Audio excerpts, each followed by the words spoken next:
Yo, what is going on, everybody? It's your boy Gripper back here with another video for you guys today. And in this video, we're going to be talking about the biggest sports card error in history was just made. And boy, oh boy, do the things over in the sports card company. Surprisingly, it wasn't Topps this time, but we're going to talk about all of that here in just 1 second. So before we get into that, thank you guys so much for joining me today. Can we get 100 likes minimum on this video? I'm asking for 100 people to like this video. That's the best way you can support me on this channel. Speaking of supporting, I am doing a giveaway. I am giving away hobby packs of 2023 Topps Series 1. To enter, you must be publicly subscribed, like this video, turn on post notifications for all the content on the channel, and comment what you're most looking forward to in 2023 in the MLB baseball season. I will pick a winner once I hit 6,000 subscribers. We're only 25 or so away from 5,000, so thank you guys so much for that. We are on the road to 6K pretty much officially now, and as soon as we can get that, the sooner I can give away packs of Series 1. And speaking of Series 1, don't know if I could show this, but the pack art got leaked, and I'll just tell you who's on the cover. It is Julio Rodriguez, to no surprise to anybody. If you want to go look at the pack art, I was going to put it and make a video about it tomorrow, but it's leaked right now. I don't know if I can actually show it, but if you want to go see it, head over to my Instagram at GripandRipSportsCards, and you can see it there. I posted a picture of it. So there is that. And one last thing. To any eBay seller out there who wants me to review their mystery pack, I am going to be doing a new series on the channel.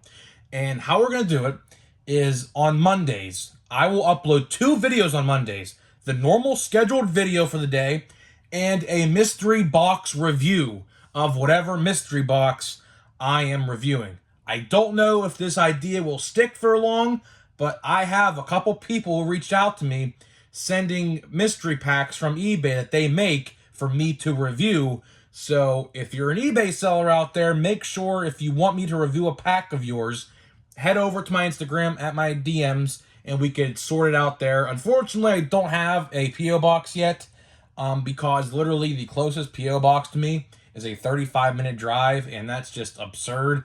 And their pricing for P.O. boxes there are insanely priced. Like something that's like $4 a month somewhere else is $12 there, which I just find absurd. So no P.O. box yet. I don't know how I'm going to get to that, but we can sort it out. I'll tell you where to ship it in my DMs on Instagram if you want me to review your pack.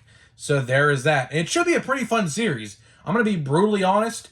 I'm not getting any juiced packs or nothing like that. I'm going to be brutally honest with you what I think about the packs and whether or not how you approve and what the price should be and everything like that. So it's going to be a pretty fun series. I'm really looking forward to it. And each pack, each mystery pack, will have its own video. I'm not going to do a million of them in one video. I'm going to give each mystery pack its own separate video. So, you know, in case anybody finds me via those videos, I'm just doing those particular packs in that video. And we will do 2 videos on Mondays. So we're upping the content to 2 videos on Mondays. Now, of course, the mystery box opening video won't be 20 minutes long typically like how these are. It'll probably be mostly 5 to 8 to 10 minutes, 10 if that. But still, I think it's a really cool idea, and it's another way to improve the content here on the channel. And I have other plans to improve the content here on the channel here in 2023, but we're not at that point yet in time, so I'll just leave it at that. So now let's get to the topic of today's video, which I find pretty interesting because Topps made a blunder similar to this not too long ago, but this one's probably worse because of the scenario it's in. So let me start from the beginning. So let's speak about the Topps error. So the Topps error, there was a fake Babe Ruth autograph found in 2022 Topps Luminaries Baseball. And it was fake in the sense it was a secretarial autograph. So it was a real-looking Babe Ruth autograph, except it was just like a stamp. It wasn't actually Babe Ruth signing the card. right? So now let's talk about the Panini era. So this certain card comes out of National Treasures, which is I looked last time I looked, $1,700 box. Now some sites actually lowered the price. I saw one site selling them for $1,300 right now, but still, it's a pretty pricey box to say the least. And what was just pulled, and this is by far the biggest error of sports card history, without a doubt, was the 1/1 Babe Ruth booklet auto was pulled. And upon inspection, immediately, and this is like an immediate mistake, it wasn't Babe Ruth's autograph. Guess whose autograph it was? It was George Brett's autograph. So I can't believe how this happened. This is by far the biggest error of sports card history. Now, granted, George Brett is not a bad player by any means. I'm not trying to say that. George Brett was a phenomenal player for the Kansas City Royals. I'm not trying to dispute that by any means, because I think he was a great player. He is a great player, Hall of Famer, right? But he's no Babe Ruth. He's no Babe Ruth. You know, Babe Ruth is in his own category. He was the best baseball player, arguably, of all time. And, you know, Babe Ruth is Babe Ruth. There's no disputing that either. So, just because a George Brett signature was on his die-cut booklet card, it's not the worst thing in the world because it's George Brett and it looked real. And, you know, no one claimed it to be fake yet. But at the same time, we're talking about a 1/1 Babe Ruth die-cut booklet and it not having the actual signature of Babe Ruth. So now I'm curious. I don't know if we could find this information yet, but if there's a George Brett 1/1 booklet out there, does that George Brett booklet have the Babe Ruth autograph in there? Or whatever happened to the Babe Ruth autograph is what I want to know. Because clearly something got switched in the assembly line producing these cards to where the George Brett die cut auto from it was just a white piece of paper with George Brett written. I believe it was in blue ink, right? And I wonder what happened to the Babe Ruth autograph. I mean, did it actually end up in the George Brett? Now, that would be something interesting if that were to happen. Imagine the same collector. Now, I can imagine this would be pretty valuable, not going to lie. Imagine if the same collector who pulled the Babe Ruth 1/1 pulled the George Brett 1/1 with the Babe Ruth autograph, and they had them side by side. Now, of course, it's still an error nonetheless. It's nothing to be laughing about because, of course, this person who pulled this Babe Ruth autograph, well, non-Babe Ruth booklet, is really upset. I saw his Twitter post today, and he was calling Panini a clown show, and it was insane. He was going way off the script to the point where I can't even say half the words he said in that post because this video would probably get demonetized if I said all of them. But I'm sure you can find the post on Twitter. It's being retweeted and liked out the wazoo right now, so I'm sure you could find it. All you have to do is look up Babe Ruth booklet or something, or Panini Babe Ruth, and it'll pop right up. But this is by far, without a doubt, the biggest mistake in sports card history. This is by far the biggest error of sports card history. Why? Because it's Babe Ruth. And two, it's a 1/1 cut auto booklet. So that, I mean, if that was the real deal and the Babe Ruth auto was in there, you're looking at a multi-$100,000 card at least. I mean, I'm not even going to try to put an estimate on how much it's worth, but I would say at least 150,000, right? Maybe 200,000. I don't know if I'm even ballparking that in the right ballpark, but at least 100K, I would say that. Because obviously, you know, Babe Ruth is Babe Ruth, and good Babe Ruth autographs are few and far between now. And they don't come by very easily. And if they do come by, they're really beat up. Like, you know, of course, Babe Ruth, I believe, started playing in 1914 with the Red Sox. You know, an autograph from 1914, 1915, 1916, 1920. I mean, there's some pretty beat up Babe Ruth autographs out there. Just look up images. There was one baseball out there from the 1920s completely faded, and you could barely make out what he wrote on the ball. So a good Babe Ruth autograph, which I would assume would have been inserted into this booklet, because let's be real now, Panini ain't gonna put, at least I don't think, a ruined Babe Ruth autograph in there. A good real Babe Ruth autograph is thousands of dollars, thousands upon thousands of dollars, and they don't come by cheap. So this is by far the biggest error of sports cards history, and I hope that guy messaged Panini about this. I don't know how Panini will resolve this. Panini has been known to be a clown fest, as that guy put it. Panini, in terms of in football, my brother says is one of the absolute worst.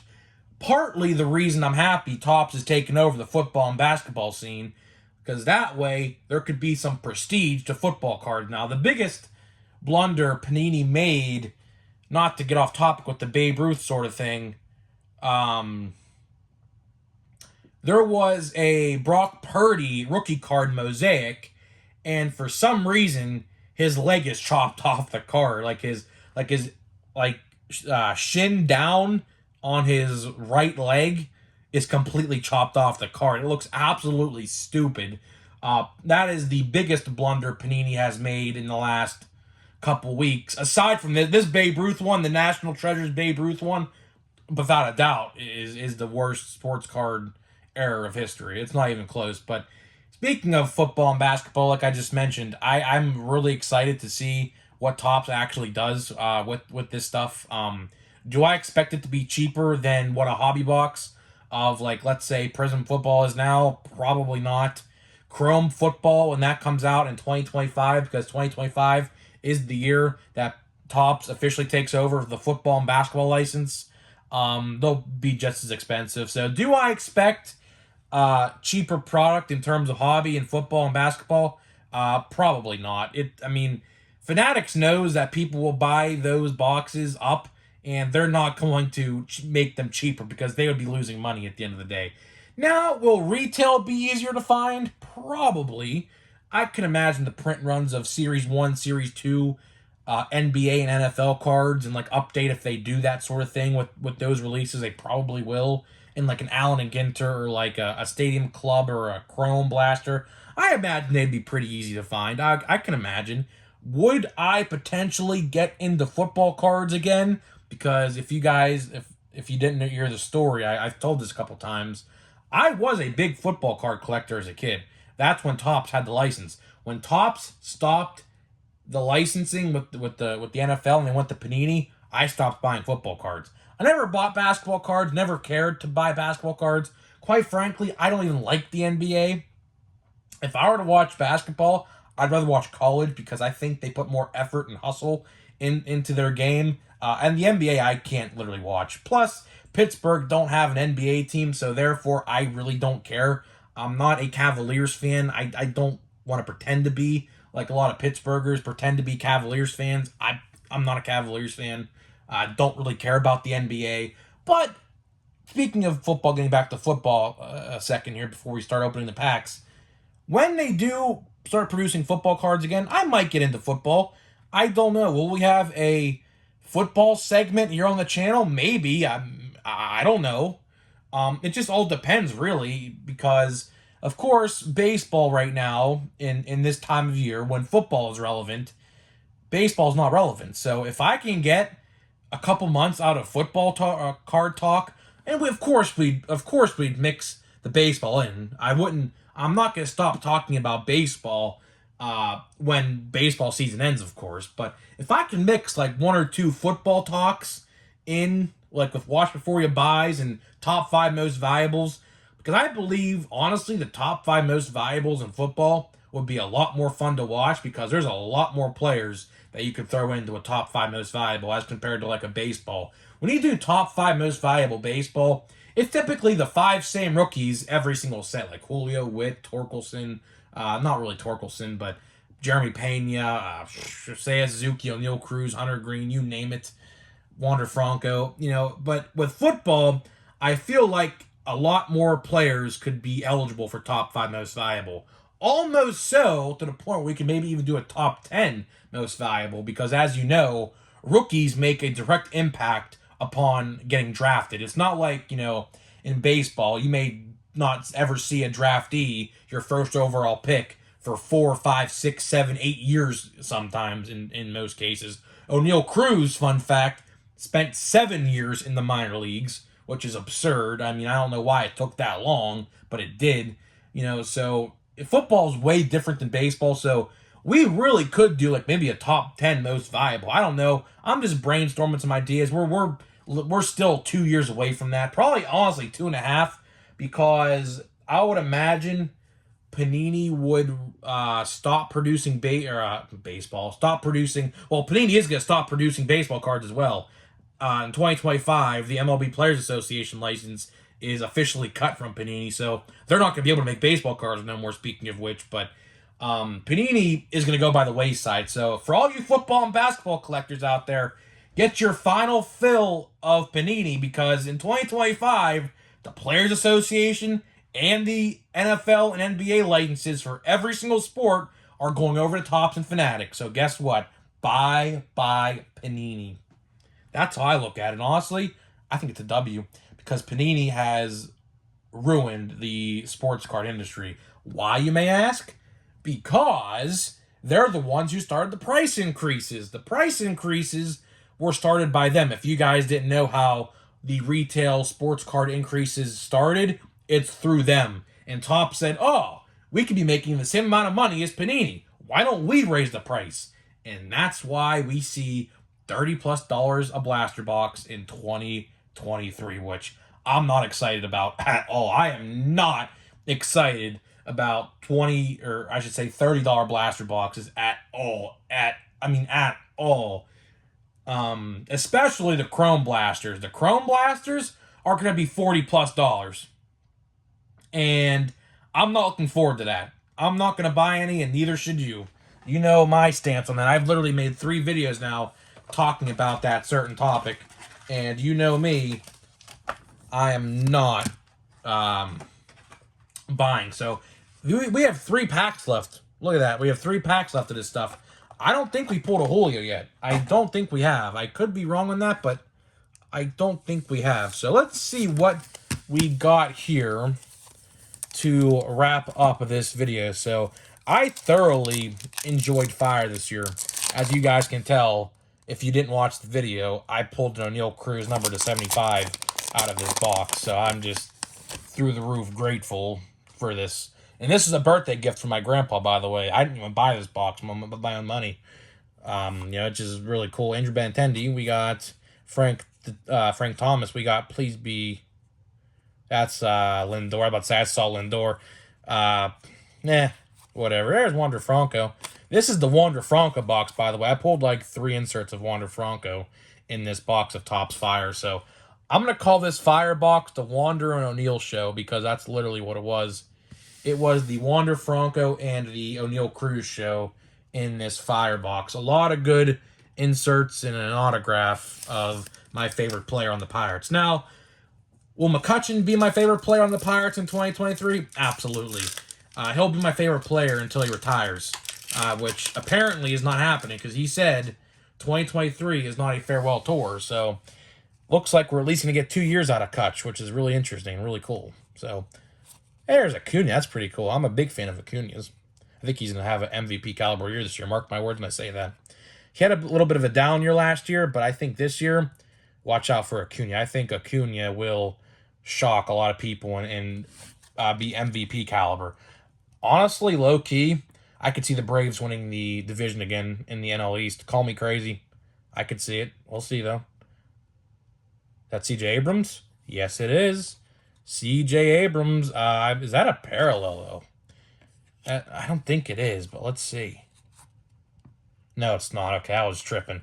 I thought it was red parallel. So, as you can see, I got the red Bobby Witt, now the red C.J. Abrams. I thought it was a parallel because the design, as you could tell is a little bit different on that card. That's why I thought it was a parallel, but it's not.